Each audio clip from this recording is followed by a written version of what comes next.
Ayman Khan here for Seconds Out with Fabio Wardley. Fabio, good to see you, and I imagine you're very happy that the dream is still a reality off the back of Jerome Miller pulling out. Justis Huni steps in to take you on at Portman Road. Yeah, of course. That was obviously the main focus, is keeping the dream alive, keeping the event alive, keeping the occasion going.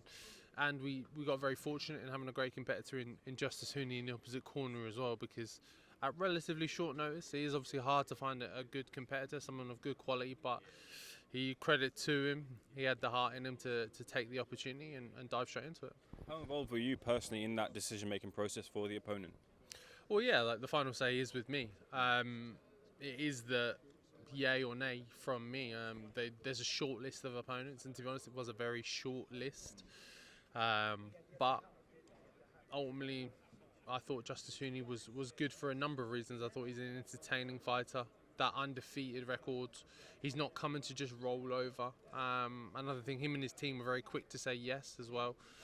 When offered, they were keen, so that gave me the inkling that they're not just coming to roll over, they're coming to really, they believe they can win, or coming to really make a statement about things, which is fine by me. I like that. It makes for a better fight. Had Ben Davison and Lee Wiley already had a bit of a research packet on him, given that he's a heavyweight in the division, or is it something that you've started that game planning on now? Not really. A very brief and minor one, because I think there was rumblings in the past of maybe Justis and Moses having a fight, so I think they maybe started the beginning things, but not too much. They knew a bit, but not loads. But obviously we've done the full pack, the full research now. There was a suggestion from Simon Jordan that you'd take on Dillian White. That's not going to happen, is it? Yeah, I did see that. Maybe Simon wasn't too well versed in the background of me and my management, my trajectory, and where things started with me, evidently. But not going to be the one. Dillian is on the undercard though, and it's pretty interesting because first of all, you can say there's no egos there in terms of, obviously Dillian would be there in front of the game before you and helped you get your path in, but some fighters might think, no, I have to be the headliner, but he's happy to take a position on the undercard, still be in a good fight, but no egos between you guys, and just that opportunity presents itself.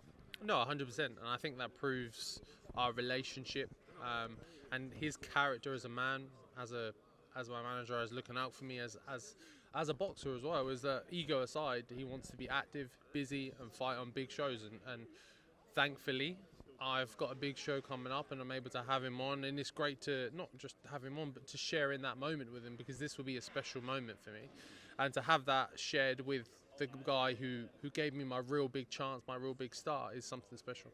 There was a comment at the press conference made by Eddie Hearn, and he said that he wouldn't have picked Justis Huni. Of course he's going to back his guy and he's promoted there, but he also said in return, I would have thought you'd picked Kevin Johnson, which, no disrespect to Kevin Johnson, that's not the level that you feel that you're operating at. No, definitely not.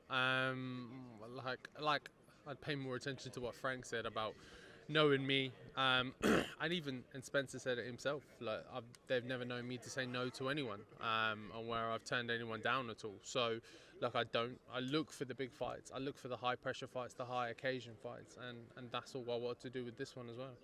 Is it a knockout you're promising? What's the thoughts here? I'm promising entertainment. That's what I'm always promising.